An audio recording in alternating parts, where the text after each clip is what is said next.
Hello, good morning, good evening, wherever you are. This is Martin Cross in Crossy's Corner, back after a bit of an absence. And today I have the fantastic guest that I'm really really excited to be talking to. Tony O'Connor, Irish world champion back in 2001 in the lightweight men's pairs, 2 times Olympian, school teacher, coach extraordinaire with Christ School in Christchurch, New Zealand, and coach of New Zealand's Olympic gold medal 8 from Tokyo this year's Olympics. Tony, welcome to Crossy's Corner. Thanks, Martin. Really good to be here. So just a little bit of admin before we start. Crossy's Corner is, of course, supported by Ludum, the training management and performance analysis tool for sports coaches and teams. And you can start a 30-day free trial just by visiting ludum.com, and it'll all come across the bottom of the screen. So you can catch on to that. Tony, just tell us about your day. I gather it's been an interesting day for you in terms of starting back. Yeah, starting back in the old career, which is a maths teacher. So yesterday was my first day back in the classroom. So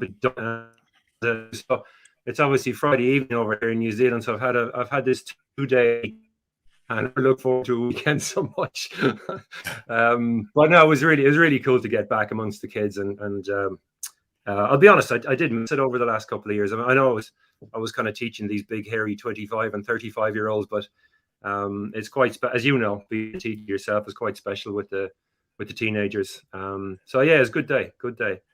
Magic. I just, I know you have been coaching for a while, a long time at school. We'll talk about that, and also the Irish team in the 2004 Olympics.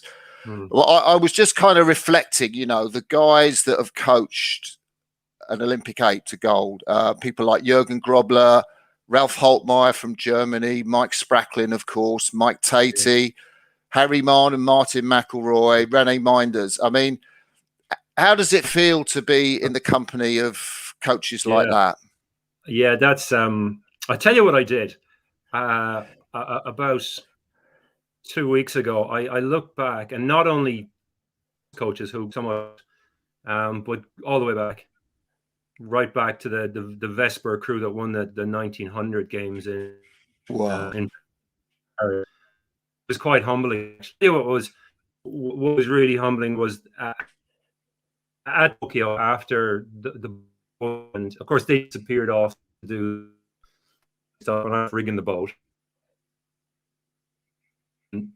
and Mark Emke from the Dutch 8 came across and shook my hand, and Steve Trapmore was there, and Mike Tatey sort of did that as well. And so I tell you, that was actually really special, sort of being acknowledged by the people that I've certainly looked up to for a long time.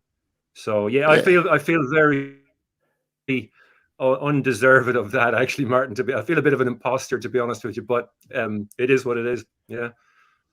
Wow. You said there about de-rigging the boat, and I know you didn't watch the race. How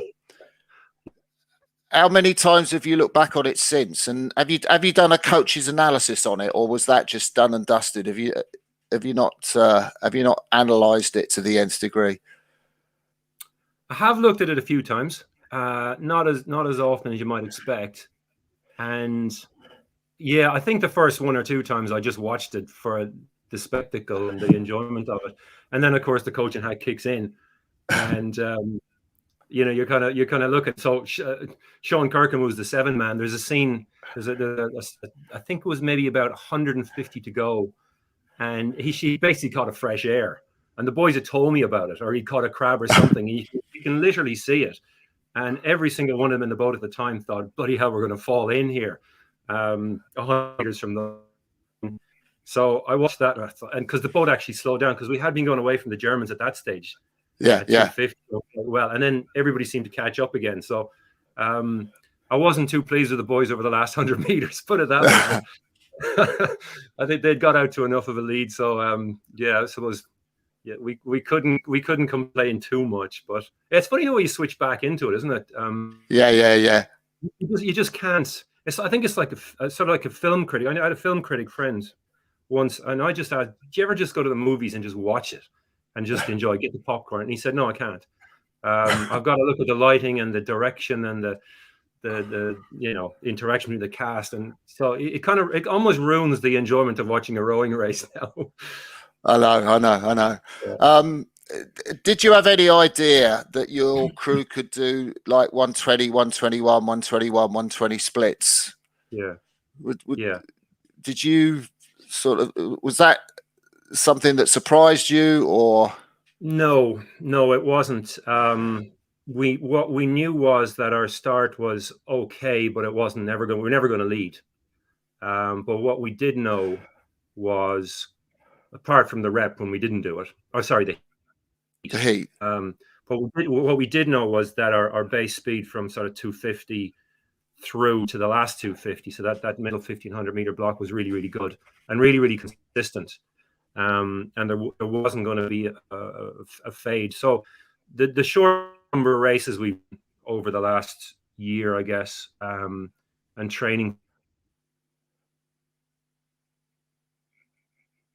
and that's a combination, technical nous and also just endurance. So yeah, I mean, it was great they did that. I was just glad they happened to do those 500s a little bit quicker than everybody else in the end. But yeah. So they've actually negative splitted a number this year, both back in New Zealand and abroad as well. So yeah, good they did it. Yeah. Wow. So we'll talk a bit about that race and the regatta.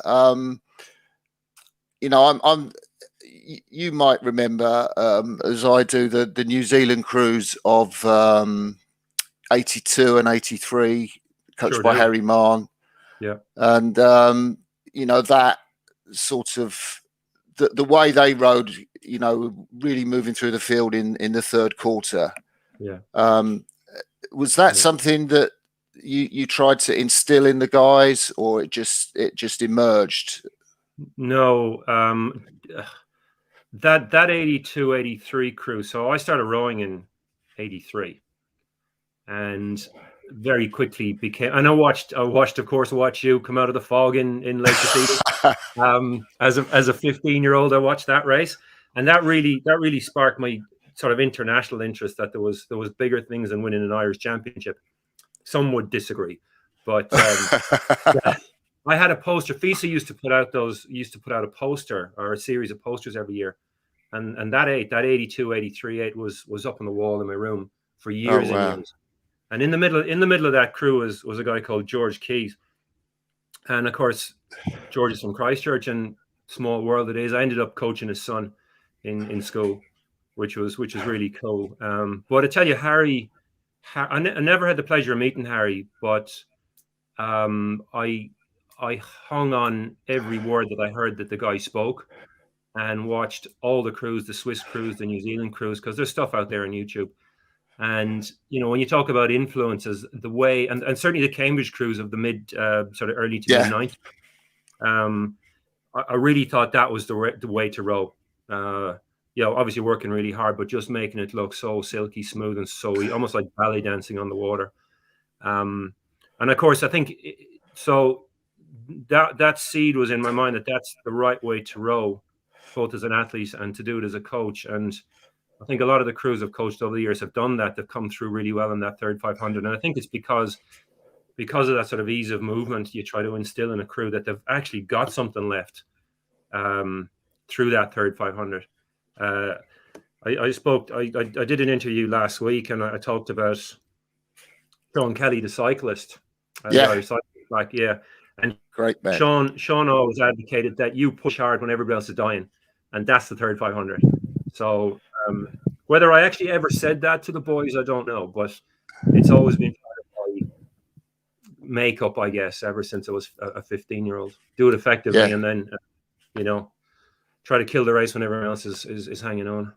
Yeah, I mean, you talked a bit there about influence of Harry and legendary Kiwi coach. Maybe you can say a bit more about the technique that you try and work and develop, and what coaches have influenced you. Phew, how long have we got? Yeah, We have an hour. No, I mean, you know, we could talk about this for weeks, but over the years, there's definitely been a number who've stood out to me, and a guy called Ian Comiskey was my first coach when I was 15. He's still going strong. He was great. Oh wow. John Holland, who coached me in Neptune Rowing Club for a long time, and also the national team. John and myself we were together for years. Ray Sims had a couple of years with Ray. Oh really? Yeah. Ray coached me in the Sydney Games. We relocated over to Nottingham and lived up and down to the and that was great. Ray. There's actually a couple of coaches in New Zealand, Henry Smith and Malcolm McIntyre, who I work with. And honestly, really, I'm so lucky to have those guys working. Garrett's coached men's pair for the last couple of years here in New Zealand, and myself and Gary sort of worked with the Swedish group. I've learned a hell of a lot from Gary. And if you're to name one person, it'd have Tor Nielsen. And, I suppose the pleasure of nearly all of my rowing career, which was 9 years, and then he asked me to coach with him with the national team for 2003, 2004. So I worked with him as a coach as well. So I saw both sides, and you know, when you try to put your finger on it,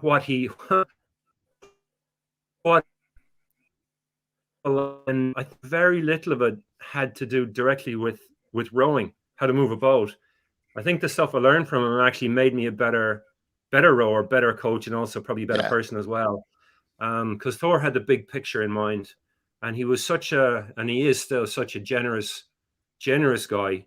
I mean, you go back to the 70s and the training camps and training school he used to run up in Petaluca, where crews from all over the world and coaches from all over the world would come and live residentially with himself and Marie and just learn and help each other and coach each other's crews.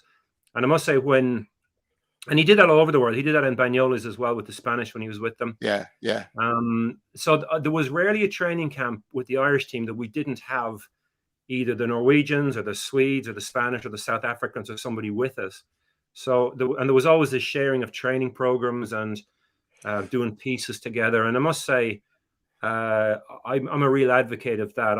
Funny enough, I stuck up a YouTube channel a couple of weeks ago because some of the boys asked me to put the videos up, and I did it just for them, just because they wanted all the stuff to see. Yeah. But I was thinking it's great because now I'm getting sort of comments and text message and stuff and say, hey, this is great. We can actually see paddling rather than just racing. And I think we should all share everything in order to build this. Of ours, this sport rowing. Yeah, so Thor is definitely up there. Yeah. One of the things that I would really like to understand, I kind of know you had this fantastic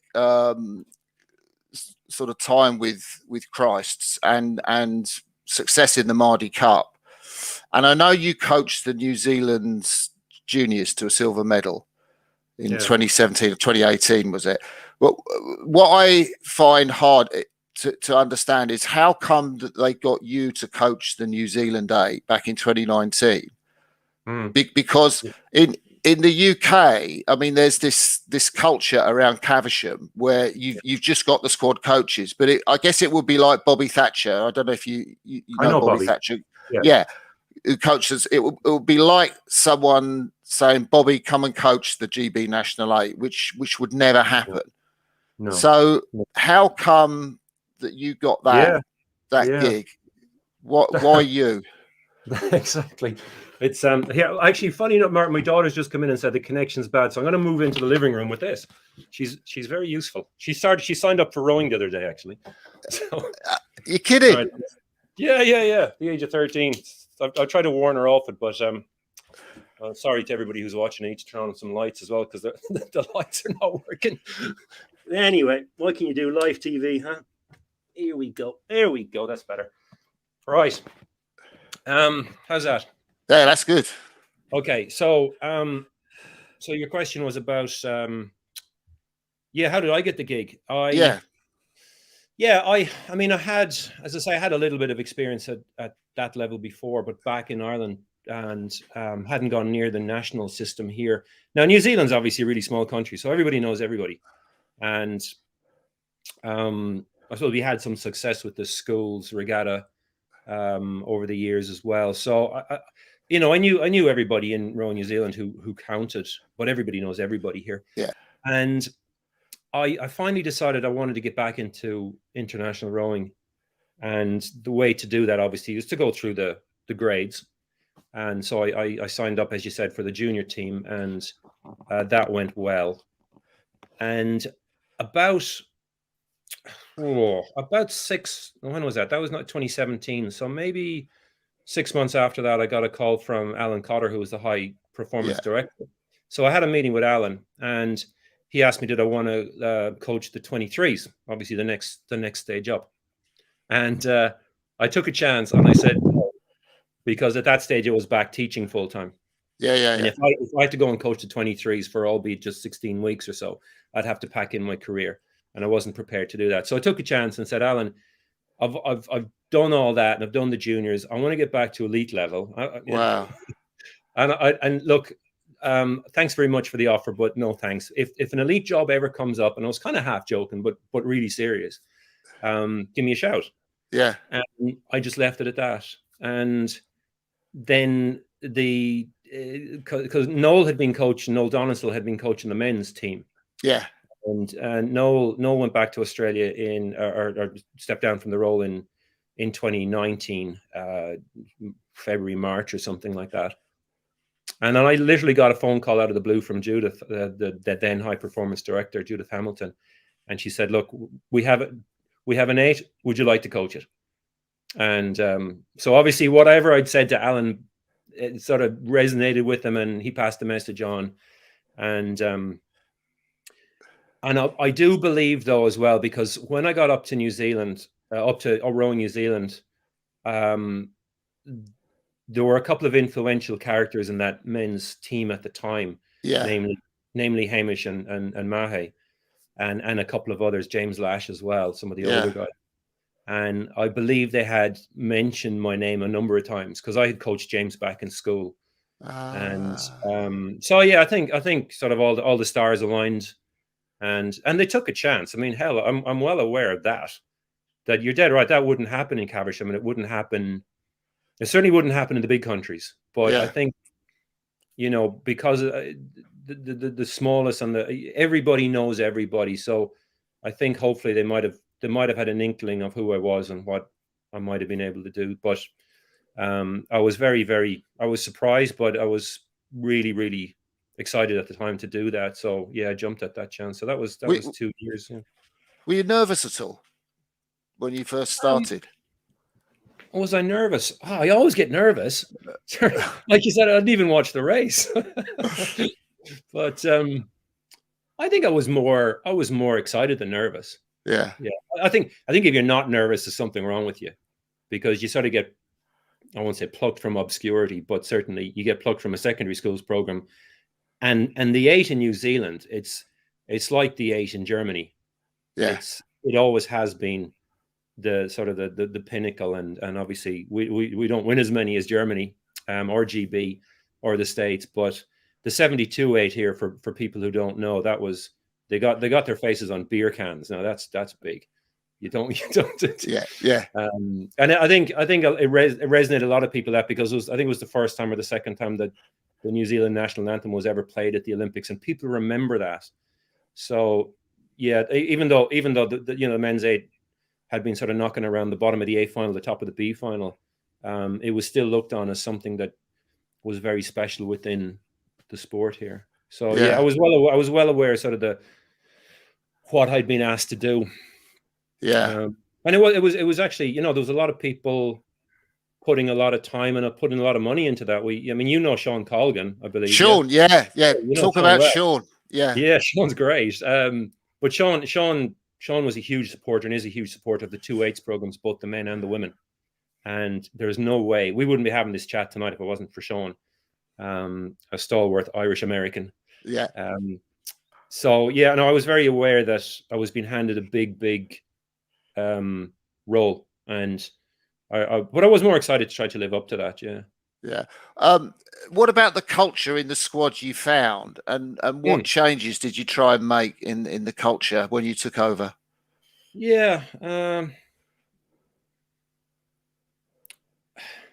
I mean, I take people at face value, and a lot of these guys I was meeting, properly for the first time, and I thought they were perfectly fine.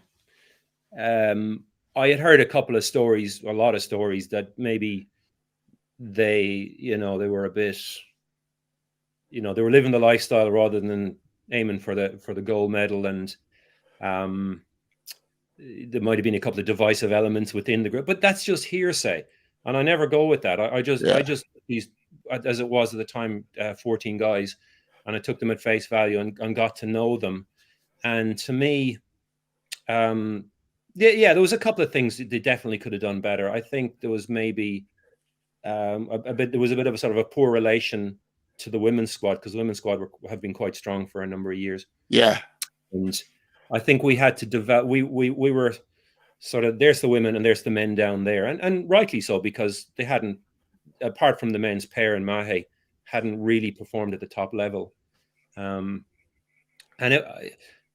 We got a couple of young guys into the team. Tom McIntosh came in for the 23s. Dan Williamson came back from Yale. Yeah. Who had been rowing over there. And I think that influx of young, good, enthusiastic rowers really helped the older guys as well. But yeah, one of the I think culture is a really hard thing to define, isn't it? It's one thing that worked quite a lot was a sense of openness and honesty, and I know every group has got that, but I mean, really getting down to the brass tacks and the hard questions and the hard answers and the honest conversations. And we started to do that pretty early, and we got better and better at it towards the end. Every one of us could say anything to anybody at any time in front of everybody. And once we got to that, I tell you what, it was like somebody opening the door and a whole breath of fresh air coming through. Yeah. And it just really lifted everybody, that openness and honesty. But people led by example, Martin. That was it. Like I mentioned, Tom McIntosh, he came in not being a single sculler, not being a sculler at all, really. He'd done a bit as junior. And we put all the sweet boys into singles for 3 or 4 months last year. Yeah. Why was that? To develop some internal competition between them. Another one of the things we talked about with culture was maybe there was this element of, oh yeah, I'm in the 8, I'm in the squad, I'm good already, rather than actually going out and have to prove it day in, day out. And this is something that Hamish obviously advocated a lot, himself being in the pair and racing everything that turned up on the water.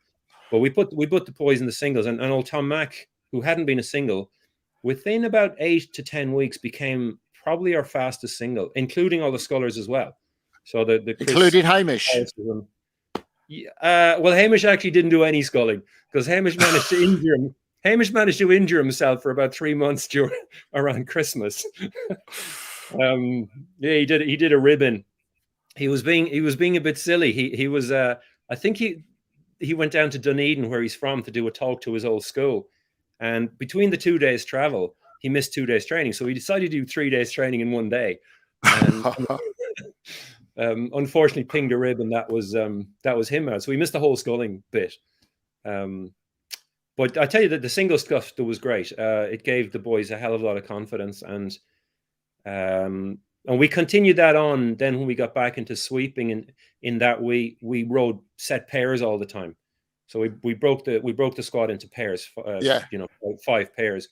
And we found partners that complemented each other. So the previous year we'd done a lot of swapping back and forward. So you might row with a pairs partner for a week and then change to somebody else. And that was entirely just to sort of coalesce this technique we were looking for.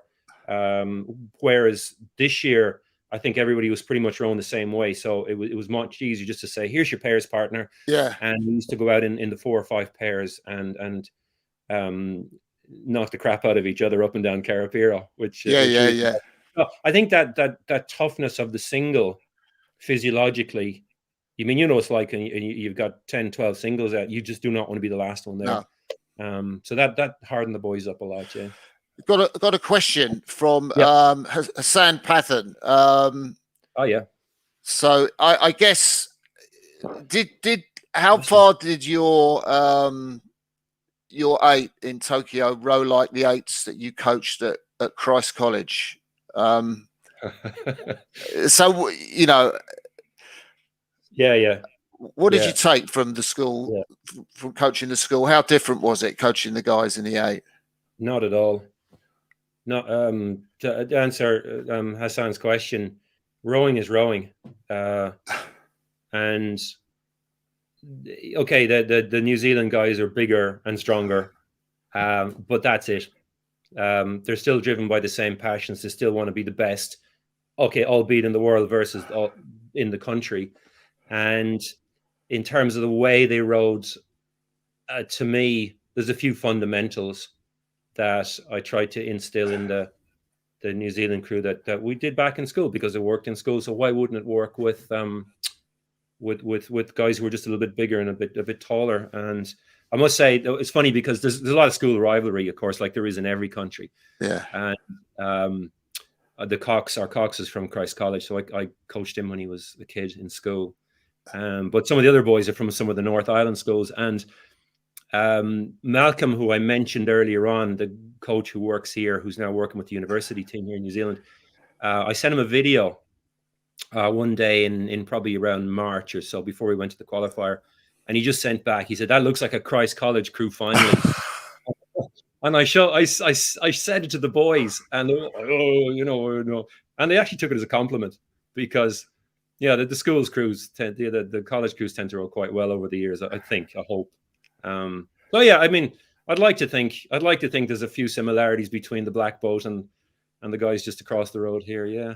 So if you had to distill your what you're looking for in terms of technique into sort of 2 or 3 things, what would you, how would you explain that to someone else, what it was that you were? Oh yeah.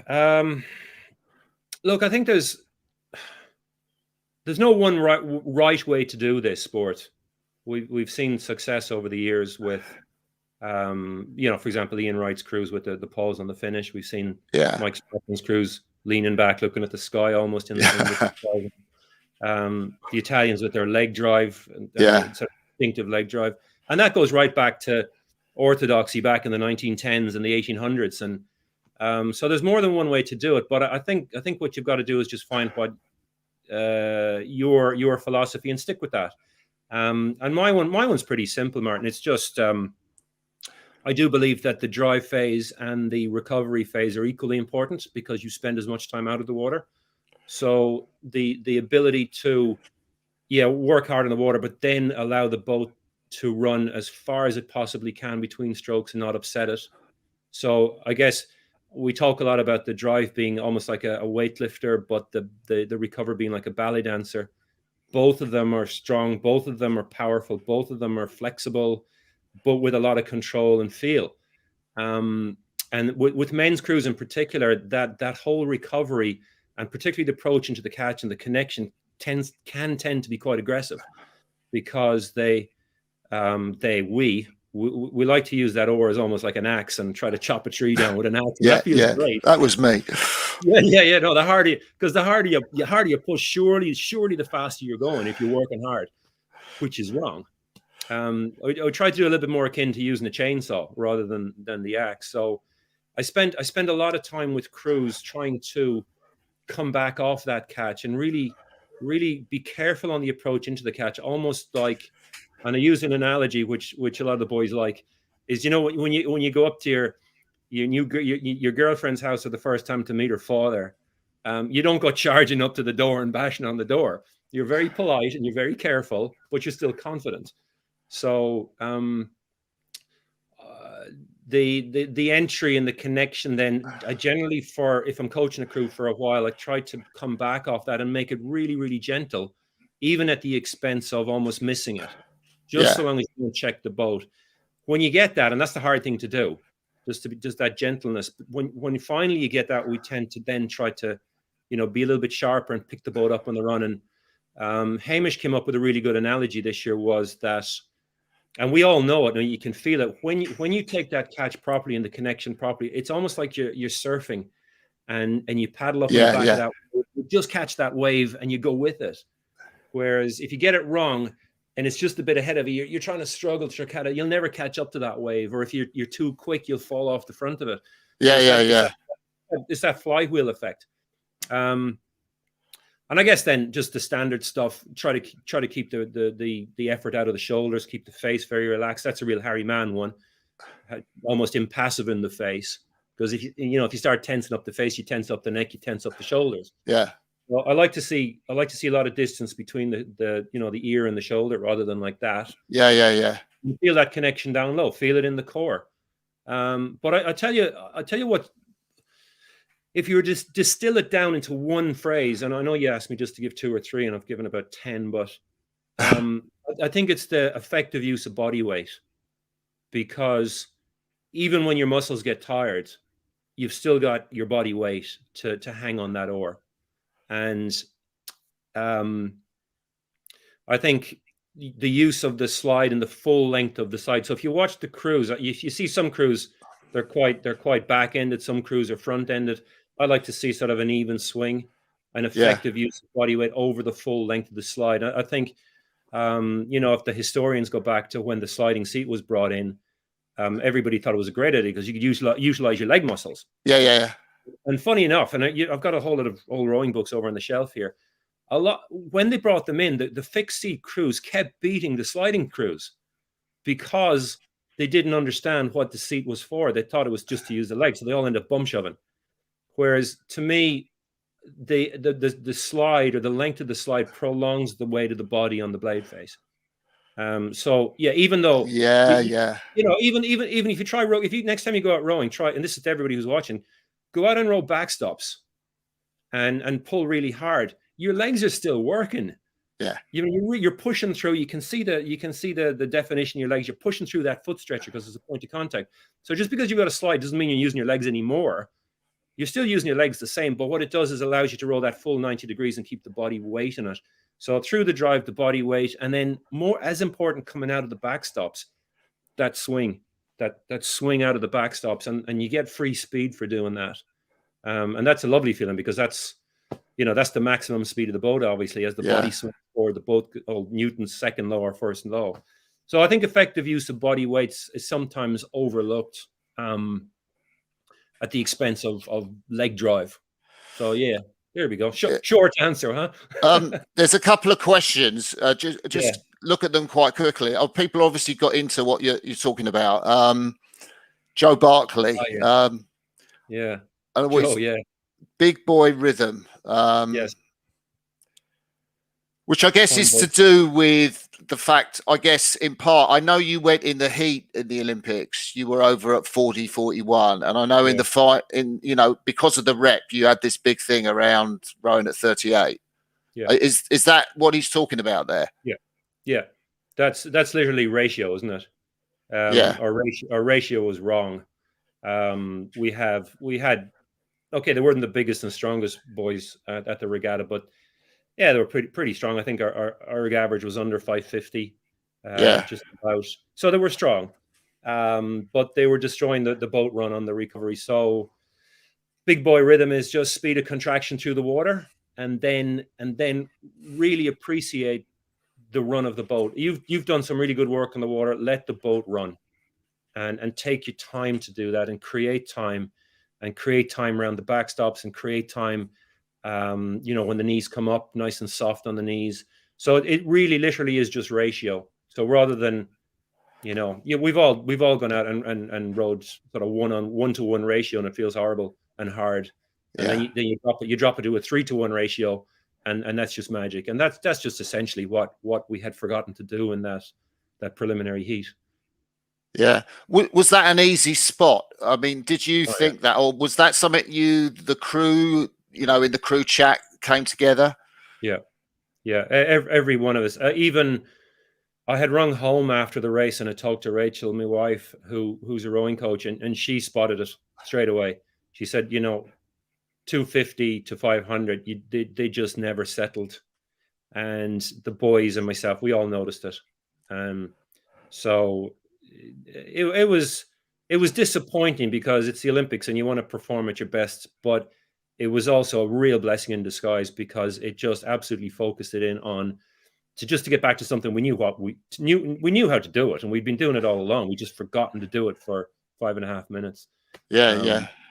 So yeah, we had a firm discussion, shall we say? Put the school teacher hat on, and we did some drills the next day, and we did some 20-stroke pieces that the boys went off at 42 and had to settle to 38. This was in training. Yeah. And the rhythm came back straight away. And then it was just a case of, okay, we know it works. So boys, it's your choice. Do we go with something we know works, or are we going to be panicked by the whole situation? And to be fair to the boys, and they took over at this stage easily, and they were just absolute. Most of them didn't even know that they had won that rep because they were just so engrossed in rowing well. And it actually came down to under 37 at one stage as they were moving through the British crew. And I thought that was very, very impressive, actually, that they could do that. So Yeah. Another question here. Bringing the lad back from Yale, Dan. So a little bit, presumably he knows that his technique wasn't the same. Yeah. Dan was Dan had been indoctrinated by Steve Gladstone over there. Yeah. With the legendary Steve Gladstone. With a lot of success. And it's funny, the number of Yale athletes and ex-Yale athletes at that games was it's a testament to what they do over there. Yeah. So what Dan was doing was not wrong when he came back, but it was different. And it took, and Dan, I must say, he's a very intelligent and astute sort of a young man, and was very, very aware that he was rowing differently, and it frustrated him for a while. So what can you do except just keep at him and keep practicing and show him the videos? And we tried him in various seats. We tried him in the stroke seat, which worked for a while. But then he sort of reverted back to what he was doing. The boys found it difficult to follow him. I think what probably got in the end was, I talked to you about putting the pairs out, and I paired up Daniel with Mike Brake, who had stroked the pair for the last couple of years, and put Daniel in the stroke seat and Mike behind him. And Mike's great. Mike would make a really good coach if he ever decided to go down that road. And Mike was just in his ear the whole time and just talking to him and helping along. And they started to make that go really quickly, and not through working hard, but just through gentleness and synchronicity, etc., empathy with the water. And yeah, I mean, Dan got it. Dan had gone through the New Zealand junior and under 23 system anyway, so it was just a matter of getting back to what there's no right technique. That was my point. There's no right technique, but we had to find something that suited everybody. So everyone, Bondi was the same. He had to make changes. Mahi did when he was in the boat. Everyone had to make changes to come to this sort of this philosophy that we could all do, and we'd all agree that was actually quite good. And we got that eventually, I think. Yeah, just I know you've spoken about this before, but the putting Bondi in the 2-seat. I mean, if you've got a guy like that in your 2-seat, what's the rest of the 8 going to be like? But I know you tried him in the stroke seat. What was it about Hamish that didn't work in the stroke seat, and how come that the crew worked with him so well in the 2-seat?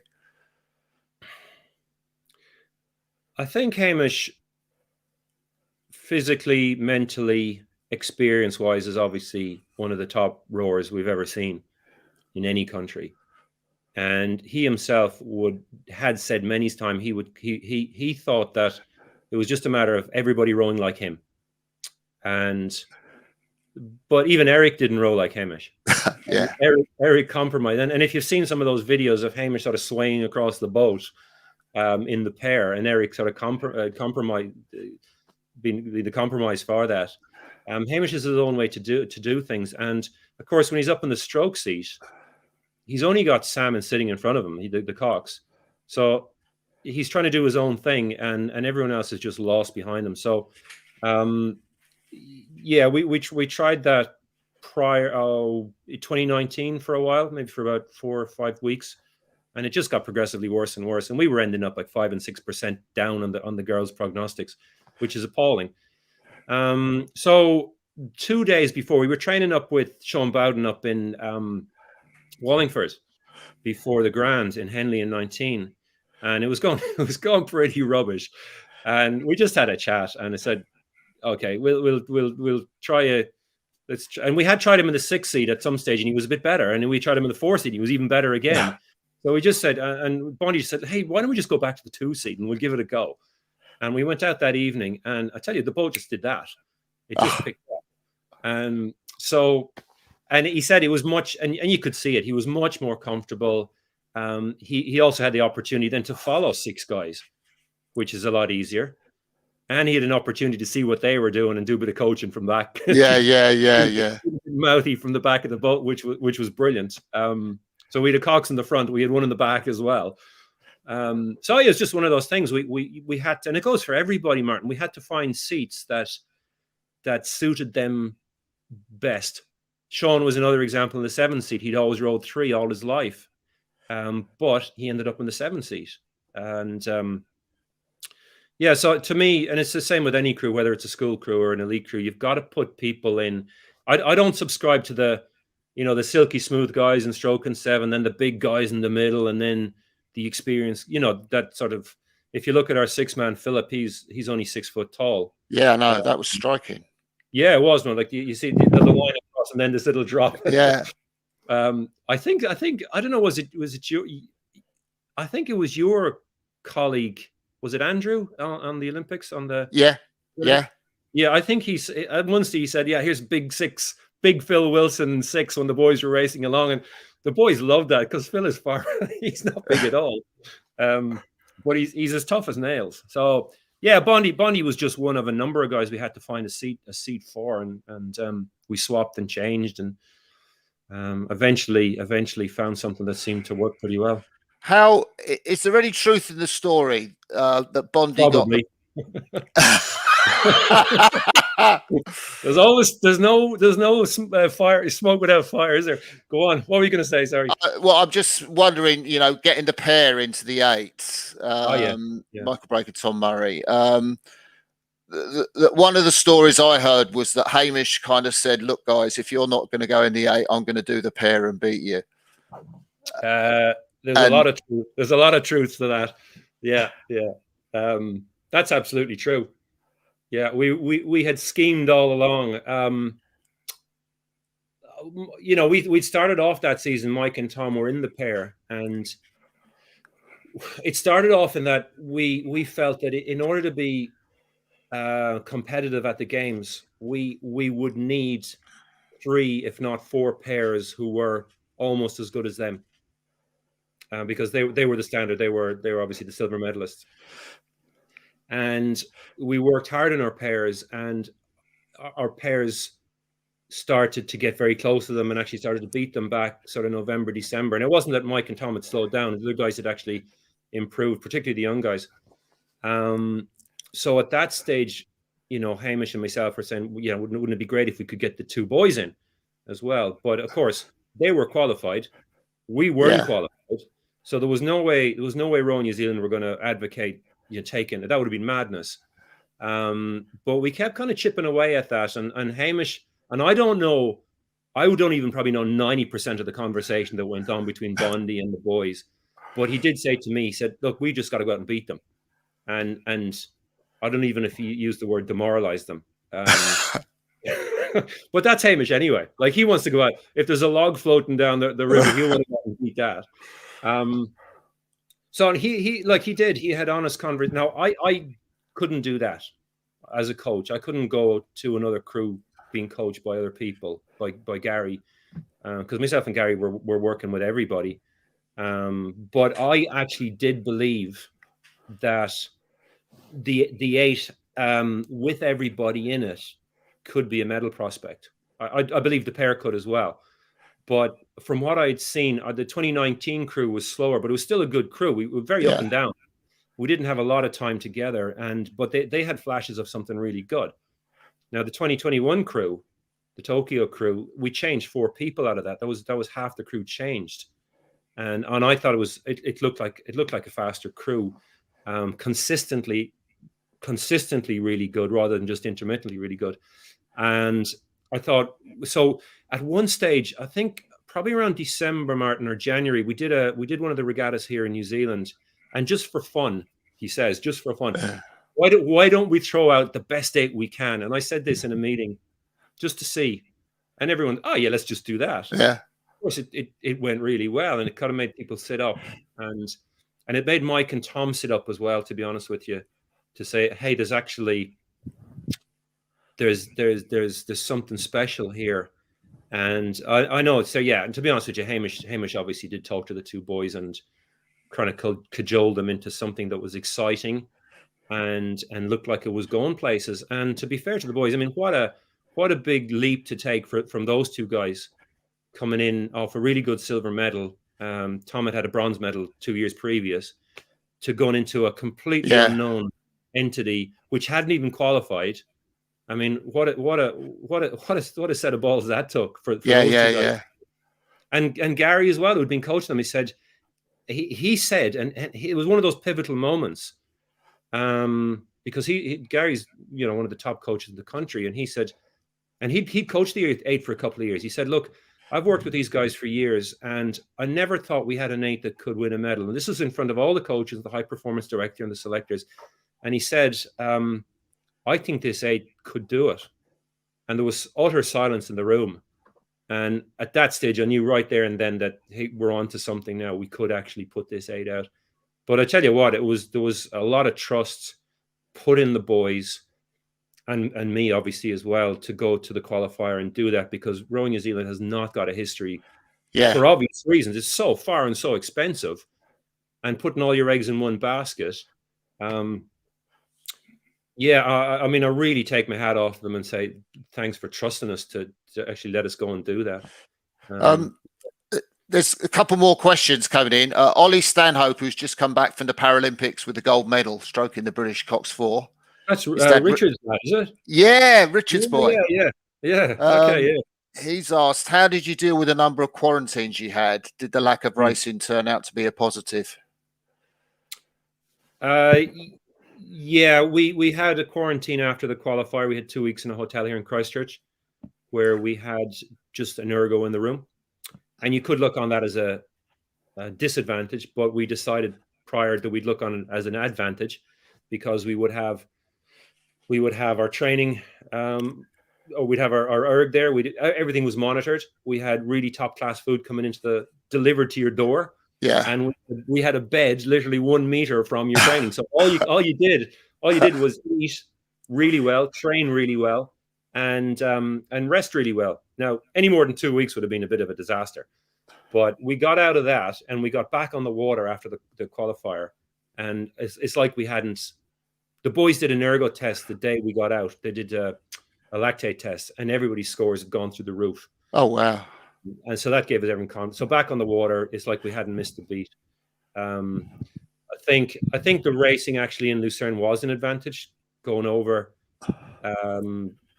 just because we didn't know, and we came up against the Romanians, and we were quite nervous because they had done really well at the Europeans. They had, hadn't they? Yeah. Yeah, they were a quality crew as they tend to be, and we thought, okay, if we're close to these guys, therefore we're probably up with the field.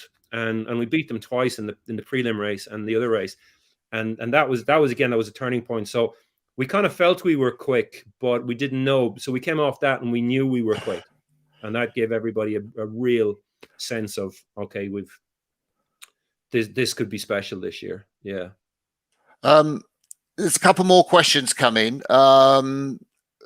This one here, drills. Oh yeah, I know you did a drill. I know because I heard your chat with Rebecca. I know you did the slaps thing in the repechage. But Yeah. What do you? If I said Oh, to one of your crews, like, what's the drill? What's the couple of drills that Tony likes? What would they say?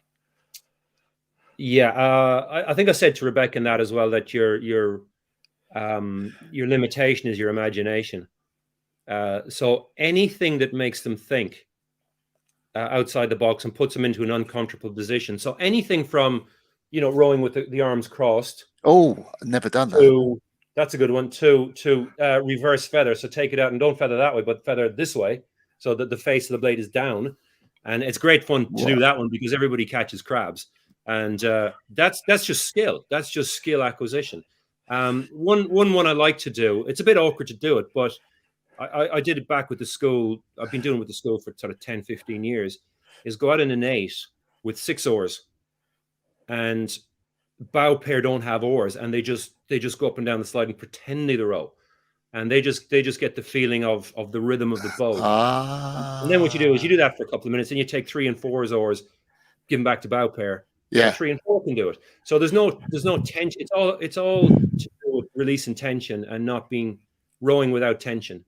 Which, again, it's a Harry Mahon thing, isn't it? Another one, like another quite cool one as well. If you're rowing along in an 8 or a 4, let 2 of the guys sort of sit out, but then let them lie back in the boat, and just look up at the sky and close their eyes, and just feel their crewmates and feel the rhythm of the boat and feel particularly around the front end, and then let them give feedback to their teammates. So they'll say, hey, that was a good stroke, or that wasn't a good stroke, or that's much better. So they're actually feeling the rhythm of the boat. We do feed out a lot. We always tend to start off our pieces with the feed out for about 3K. Pair is a good one, go around in circles. So yeah, bow will do 360 degrees and then stroke. And so we spend hours and hours just going around in circles. And sort of an advancement on that one is one I like to do is, so you have a pair and bow will take 3 strokes, and then straight away stroke will take 3 strokes, sort of join in, or take over, and then both of them will take 5 strokes, and then bow does the 3 strokes. So the boat's kind of going like this, and then it goes straight. So you're rowing on your own, but it's you're sort of picking up a moving boat, and it just works really well. You're allowed to row on your own without having to compensate for the other guy. Yeah. Still doing it at speed, and then he does it, and then you do it together. And so, yeah, I mean, look, I think I've written down hundreds and hundreds of drills, and some have come up with myself, and some I've got from other people over the years. And to any coaches watching, essentially anything different works. You don't just row. You go out to the rugby pitches out here, and you see kids doing all sorts of drills with the ball or without the ball. So you don't have to have your oar to do a good rowing drill. Here's one actually, Martin. I threatened to do. I'm giving away secrets now, right? All right. I'm going to do it with the boys, and I know some of them are watching here tonight. How you lads? So we all row with the eyes closed. Yeah, because it takes away that visual sense, and you can sense the boat. Well, how about putting a pair of earplugs in your ear and rowing without any sound? So you got no stimulus. I only thought of that one last year, and I never tried it because I just didn't bother to go and buy 16 earplugs. So, but something like that. Don't be afraid to try stuff. And what's the worst that can happen? It doesn't do anything, or it's a bit stupid. You just have a bit of fun with it. Yeah. But yeah, I think anything to make people, because rowing's such a repetitive sport, you can do it literally with your eyes closed, you're asleep. And anything to get them out of that comfort zone and actually make them feel the boat and think about the boat. Steve Fairbairn used to say, and now you remember we talked about coaches influencing you. Yeah. Steve influenced Thor. And Steve influenced me. And I if you're going to read a book about rowing, read Steve Fairbairn's. But he said you could look at, 10 strokes looking at your blade was worth an hour of coaching from any coach. Oh, I love that. Yeah. Yeah. And I really believe that's true, because you look at it and then you can manipulate it yourself and you can feel it. And that's one thing, not in racing, but certainly in training, I advocate that you should look at your blade an awful lot, because that's your blade is basically your weapon, isn't it? You go to war with your weapon, and that's your weapon. So yeah. you need to know how to use it. And the best way to do is to look at the thing. So yeah. A little change in focus. Tony Ward, who is a big supporter of Crossy's Corner, former Oxford rower, veteran rower now, is interested in when you made your final selection. Seats in play, and I guess how you made the selection. Selection's always contentious, and it's the hardest. And I listened to you talking to Jürgen recently on one of your podcasts, and he used to lose sleep over selection, and I must say I do as well. And it's not so much that you're going to get it wrong, because you go with the information, you go with your gut feeling, your experience, and you think you've made the right decision. But it's bloody hard, because you literally are destroying some people's dreams. But you can't put 14 people into an 8. So selection, we in New Zealand have trials, like a lot of countries do, final trials. But I've never been a supporter of that, because that's a once-off. And yes, I know the Olympic Games is a once-off too, and you've got to perform on the day. But we sat the boys down at the start of the year, so back in July, after our first lockdown in New Zealand, and we said, we're going to select this whatever crew based on 2 things: consistency throughout the season in everything you do, and trust. And the trust is almost a big one, and that's the trust between each other. And do the coaches trust you? Do the selectors trust you? But more importantly, do your own teammates trust you? And when we got down to trials at the end, we did trials because they were on the program, they were on the calendar to do. But really, I had a very, very good idea who was going to be in that crew, and almost, I won't say who I wanted to be in the crew, because that's not fair, because any of them I would have. They were all guys, but there was certainly it was a standout 8. And every time that crew went out, it was very special. And some of the other boys were very close to it, but I hand on heart, and I didn't just do it on my own. We had our selectors, we had our discussions, and the coaching team, the men's coaching team, because we worked very close together as a men's coaching team this year, the 4 of us. We all agreed that this was probably the best 8 as well. So really, when it came out, there was a few tears, as there always are, and a few disappointed faces, and a couple of queries as to arguments, if you like. But I think the proof is probably in the pudding that we did pick the right 8. It's a horrible time of the year, though. It really is. It's the one part of coaching that I just detest. I'd almost like to hand it off to somebody else, but I really do feel that the coach themselves should play a huge part in the selection, because you're the one who sees these guys day in, day out, and you see the interactions between them, not so much how they can pull an ergo or row a boat, but actually the real important stuff, what the crew dynamic is like, and that team of champions versus a champion team type thing. It's so important to get that right. And you can get 2 people who are very, very similar, same ergs, they'll pull the same prognostics, they'll seat race against each other, and there won't be any difference. But you just know that athlete A is the right athlete. And you try to explain that to people. That's subjective, isn't it? Sometimes subjectivity has to come into the art of rowing, because it is a science, but it's also an art. Why do you like a painting? You like it because you like it, it just there's that feeling inside you, this the right thing to look at, or it's the right thing to do. So it's I know thinking back to your 2019 season, you had that fantastic Henley, which was a brilliant race when you beat the British, and then of course you had the failure to qualify directly in Linz. Made the final but came 6th, and I know you've spoken about the 8 wouldn't have won without that sort of hiccup. and also the sense in Tokyo where you lost to the Dutch in the heat, who I thought were flying in that race, actually. Yeah, they were. Yeah. And then you had the repechage. So could you speak a little bit about, going through problems or difficulties and emerging out the other side? Yeah, what doesn't kill you makes you stronger. So it was, and we, I'll be very careful about talking about problems we had when given the last year and a half on the Earth. Everybody's had a hell of a lot of problems. But I mean, all you can do is face the ones that you face, and the first one was obviously that non-qualification, and there was a lot of questions over whether we would even be sent the next year, whether the AIDS project would continue. And I must say, Sean Colgan was very instrumental in allowing that to continue on a financial basis.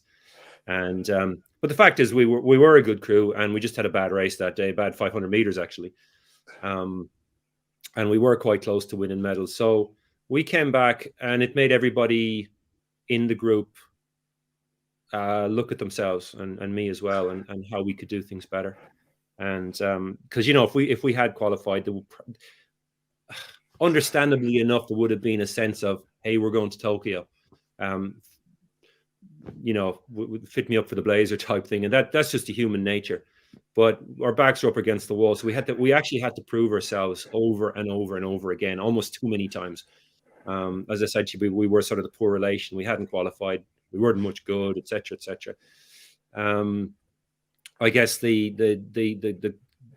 quarantine thing, having to go to Europe, and I think for Europeans going to the Lucerne Regatta is no big deal, because we were kind of coming out of COVID-free New Zealand, and we just thought it was the wrong thing to do, to send people into a situation where you could catch a disease and die from it. Yeah. For the sake of a sport, and no sport's worth that. But so we were really pissed off actually that they were making us doing it. And I know it is different for Europeans who've learned to live with this. So we did that, and we had our 2 weeks quarantine, and we had a whole lot of injuries through the year. Bondi was out for 3 months. Even on the run into the games, we rarely had. I put up some videos on YouTube. But a lot of the time we had some of the spare men in there, because we had wrist injuries and back injuries. I know everybody does. So we kind of looked on this year as facing hurdles and having to jump over those hurdles.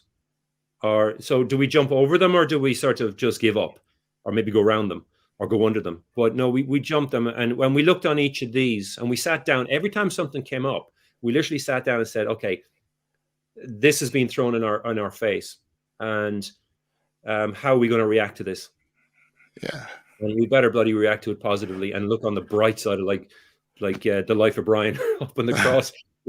Look on the bright side of life, and we did, and that literally made us stronger. So when we did get to the situation at the games where we stuffed up in the heat, we didn't come out of that thinking, hey, we're rubbish and the Dutch are going to win. It was, we're better than this. So what are we going to do about it? And looked at it very analytically and said, okay, this was rubbish, but we can do this and we can do this. So let's go and do it. And we did it. Yeah. So I think those, I'm glad we went through all those hurdles, because, or over those hurdles, because it literally did. Adversity. And it's a really strange thing, Martin. I don't know if other coaches or athletes have found this, but over the years as a coach and as a rower myself, any years that there was adversity in the year, for whatever reason, tended to be a successful year. The years that went really, really smoothly, I think maybe complacency might set in. Whereas if you're having to fight all the time and all the time and all the time, when it comes to the big fight, you're used to fighting. And so I do thank my lucky stars. We had a few bumps along the way. Phelan Hill, who coxed Britain's 8 to a gold in bronze in 2012 and a gold in 2016. So we haven't chatted about specific training. It's a good question, actually. You got your heart rate parameters, you've got your boat speed parameters, you've got your perceived exertion. which of course is a subjective thing. And which one do you go on? And we had so many discussions about this year. Hey, we're supposed to be in my U2 zone, but the boat speed is appalling. And we can't just sit here and roll crap like this. We need to sort of push on a bit and get a bit of speed going. Yeah, but that's going to make my heart rate go up. So our physiologist, our chief physiologist, Caroline McManus, who was she's Irish and she was my bridesmaid. I know, believe it or not. So she moved out to New Zealand with the family, and yeah, so she's the chief physiologist up in Rowing New Zealand, and she really brought a whole lot of common sense to it. She said, I mean, she's a qualified physiologist and a physiotherapist as well, very bright, but said, look, there's no one parameter that you stick to. It's a sense of everything. Yes, you keep an eye on the heart rate, but don't do it religiously. And we used to have sessions where we'd tape over the watches so the boys couldn't look at the heart rate. We'd have sessions where the cocks wouldn't give the speed, but you just go off heart rate. And we'd have sessions where there was no technology in the boat. And you just go on your perceived exertion level. And all those things are in and around the same thing. So when we talked about UT2, we kind of had a reasonably rough idea about what that was. But if it drifted over or drifted under, it didn't really matter, because if you do that day in, day out, 90% of the stuff you're going to do will be UT2, which is important. So we weren't, and as we got on, we were certainly, when I picked up the boys, we were very, very numbers focused. And it was something that annoyed Hamish, actually, because Hamish was an advocate of actually just going out and, of course, being the experienced athlete, you know your body a lot better. So I think for youngsters, it's important that you do know where your zones are and you're just aware of them. But as you get older, you could, and I was the same when I rode, I could tell what my heart rate is within 2 beats, just on how I felt, or how fast it was going. So it is a combination of both. Don't get too caught up in the numbers, because the most important thing is that the boat rows well. Yes, you need to be physiologically capable and fit, and that's why you do your ergo training to specific numbers. So when you're on the erg, absolutely stick to your zones. But when you're in the boat, let it drift a bit. And every now and again, we used to do these UT2 sessions, and then it was like a wild horse. You get to the last K of it, and the boys would be rating 22, and you would just look over at Matt, who was stroking, just nod, and off they'd go. Keep the rate at 22, but just pull as hard as you can. Yeah. And throw the watts out the window and throw the heart rate out the window and just make the boat sing. And I tell you what, 1,000 meters of that a couple of times a week just added length to the boat. That's where the big boy rhythm came from. Was that huge speed of contraction. Now, we weren't doing it for 20K. We were doing it for a K. Yeah. But, we were down at, 130 split at 22, which is pretty quick. Yeah. And so, yeah, go by the science by all means, but feel the boat as well. Yeah. There's a couple of questions here about coaching. Tim Morrison, advice for young coaches. And Mr. Wilson there, have you any advice for developing coaches and what makes a great coach? God, that's tough. They're big questions, aren't they? Yeah, I'm actually nearly speechless now. It's first time tonight. Developing coaches. I think be absolutely open to listening to everybody, and the good and the bad, and read a lot, not just the latest Row 2K articles or watching Crossy's Corner or something, but actually go back and read some Steve Fairbairn from 1920. Educate yourself as a coach, as a teacher, because that's what you're going to be as a teacher. Listen to other coaches, listen to your athletes, and that's huge, actually, because if I had an 8 this year, I had 9 guys in it with the Cox, and I have 35 years rowing experience, but between them they had another 70 on top of that. Yeah. So they know more than I do, and if you can harness what they know, one, it teaches you stuff, because you'll come up with stuff that you never even would have thought about. I've learned stuff from 15-year-olds, and so you're learning from them. But it's just keep the eyes and ears open and have confidence in you. Don't be cocky, and don't stick to one thing. So if you see for example, say Ian's crew's pausing at the finish. Don't just do it because, hey, they do it because they're Olympic champions. Actually go and find out why they do it. They're also big, strong, very, very fit guys who do it together and have innate skill anyway. And they could row any technique and win, I would think. So I think self-education is really important. And don't take as gospel, even if Thor Nielsen comes along, or I come along, or Gary Roberts or Jürgen Grobler and says something to you. Question it. Maybe not out loud. You might get in trouble with some of those aforementioned people. But actually go home and think to yourself, okay, why did he say that? How does that make the boat go faster? And if you can't come up with a logical reason, go back and ask him. Go back and ask one of your peers, or go and ask your coach. I think just educating yourself is probably the developing coach. Yeah. And that answers the second question to me. It's what makes a great coach. Is it nature or nurture? Is it instinctive in people, or can you learn it? I think it's a bit of both, actually. But certainly going a long way towards being a really good coach is being a really good learner yourself. And you can always learn.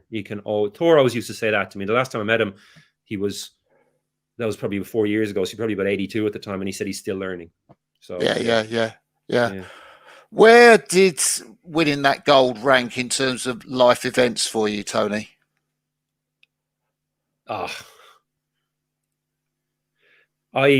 was talking to one of my colleagues today in school, and I hadn't seen him in 2 years, and he was just over the moon. And he said, "Oh, it was just great. With the whole country was watching it." And I was,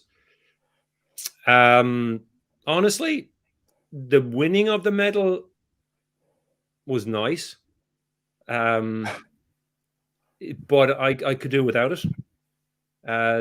What I can't do without was the experience of going through that whole 2 years and becoming becoming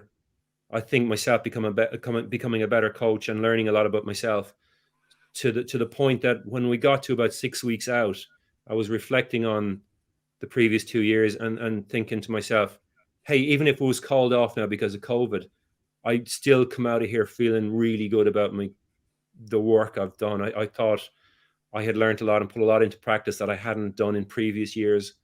So the self-satisfaction of actually hopefully doing a reasonably good job. And I had a lot of help, obviously, with everybody, including the boys. But yeah, I think that was the main thing to me. So winning down here in New Zealand, I think winning that medal is really important to the country and all the rowers and the rowing population. But I'm not from here, of course. Yeah. I obviously had quite a number of tears in my eyes when the boys were getting their medals. Did you? I actually watched that. I didn't watch them winning the race. I watched them getting the medals. But I also had tears in my eyes the day before when the Irish lads won the medal, and the day before that when the girls won the medal in the 4. So honestly, the medal itself, yeah, I've probably had as much pleasure from watching one of my school crews win a nationals here. But I'm not being blasé, Martin. I'm just Yeah, I'm not, and I do use a quote quite a bit now. It's been put out in print this year, and it's from the old Cool Runnings movie. Remember the Jamaican bobsled? Yeah. And John Candy was the coach, and he said to the boys the night before the race, he said, if you're not enough without an Olympic medal, you'll never be enough with one. And I really believe that's true.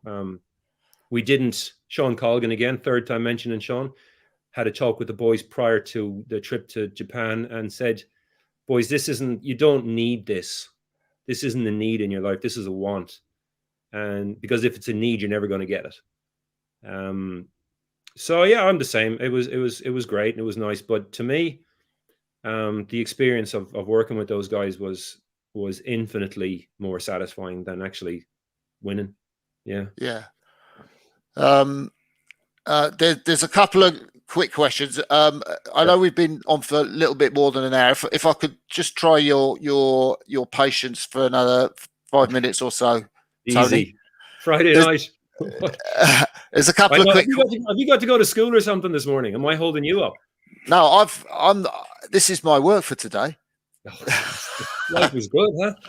Life is great. Something about the Dutch using outboard motors. What did you think of that?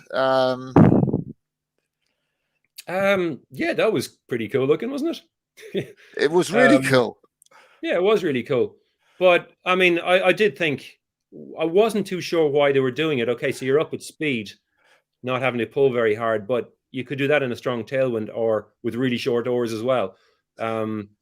So it's very interesting to try it, but good on Red Bull for sponsoring that. But I mean, I think that's a question you'd have to put to the Dutch guys and Mark. But certainly, what I really liked was the innovation and the thought behind that. That was brilliant, wasn't it? Yeah. It's so things like that are I really love when people go outside the box. James Coote, our women's doubles coach, coached Hannah and Brooke to a silver. Yeah, James. If anyone saw it over in the Olympics, James had got this Philippi and had basically just sanded it back. I mean, really sanded, like, and got all this sort of stuff from yachting, and had employed that. Now, we thought he was half mad. Well, he is half mad, but he's a good guy. But James really thinks outside the box as well, and had tried the little Randall foils on top of the oars. And had he? Yeah, he tried that as well, and he had tried there was the Philippi fin. It was a bit like the All America's Cup when it had a wing on it as well. So James is somebody who really tries to think outside, and some of the stuff works and some of it doesn't. So that was really cool. Yeah, but I can't say whether it helped them.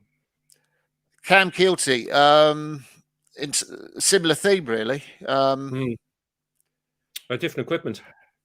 The reason, the Philippi is a very simple choice in that Row New Zealand, sponsored by Philippi. We have an arrangement to deal with those going back years. So we, in a way, we're not allowed to use anything else, which is fine, because to me, the limitation is rarely the equipment. It's what's in the boat. The Philippi was a great boat, actually. Yeah, it was a really good boat. Both the one we used in Lucerne, which was not the same one we used in. It was same. They were built together at the same time, but because of shipping issues, the boats had to go to Tokyo before the qualification regatta. Yeah. So we raced, and they were absolutely identical, which was great. Just a different color. We used the black boat in Tokyo. One thing that I think did make a difference, however, was the oars. We were using they were all concepts. We were using the slightly larger shaft, the low eye blades. Yeah. And the Row New Zealand have been using that with the men's team and the women's team. Basically, I think Hamish and Eric insisted on those back in about 2012.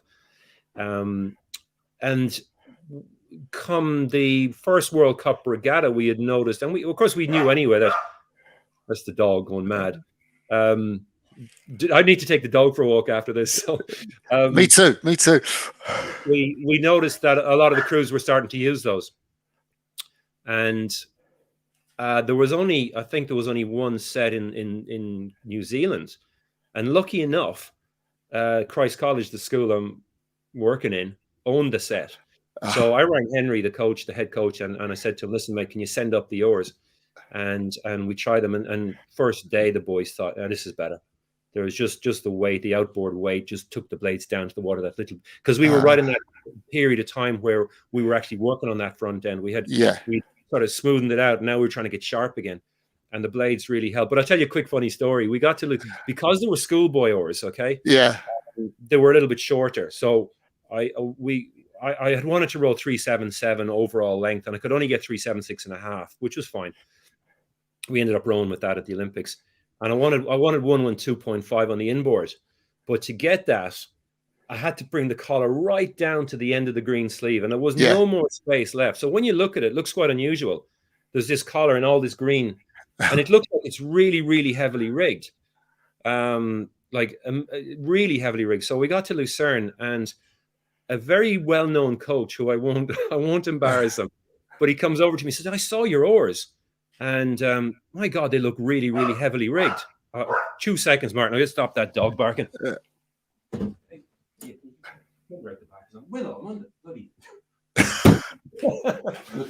She understood that, obviously. Speaks Irish. So anyway, he said, those oars are rigged really heavily. What have you got the boys set at? So I just thought for a second, oh yeah, I've got so 112.5 is really heavy. Most schoolboys are rowing 114. So I said, yeah, we're on 110, and our inboard is 80 centimeters. Now, if anybody who knows, that's about 4 centimeters heavier than anybody else rows. So I just left it at that, and you could see he was completely confused, and he walked away, sort of scratching his head. And later on, I saw 2 other coaches from his country taking pictures of the oars. So yeah, just sort of messing with their minds, Martin. Yeah. So yeah, equipment is it's important, but it's not the be all and end all. No.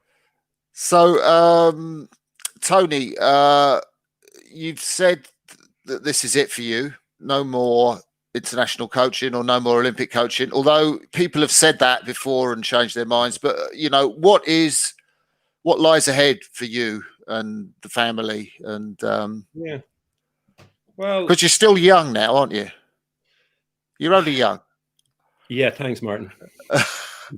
I'm a couple of years younger than yourself, but we won't go into that. Yeah, I mean, my kids now are 12 and 13, and one of them has just started secondary school, and the other's about to go in. So to me, like I said, like this whole project's only meant to be a year and a half, and then of course with COVID, it went on to two and a half years.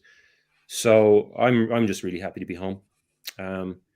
It was okay. Circumstances were different because Rachel works here in she's a cancer research scientist down here in Christchurch, and the kids are, and this is home. They were born here. We've moved here a couple of times in our lives. So if circumstances were different and we were maybe living up in Carapiro, then yeah, I probably would have maybe kept going and done more, because it is a really special, very really special experience doing this job, this coaching job. It is, and I do appreciate it hugely. But yeah, like I said, it's sort of like a niche has been scratched in some ways. But you never know. You never know, do you? No, you don't. 5 years, 6 years down the line, what comes up?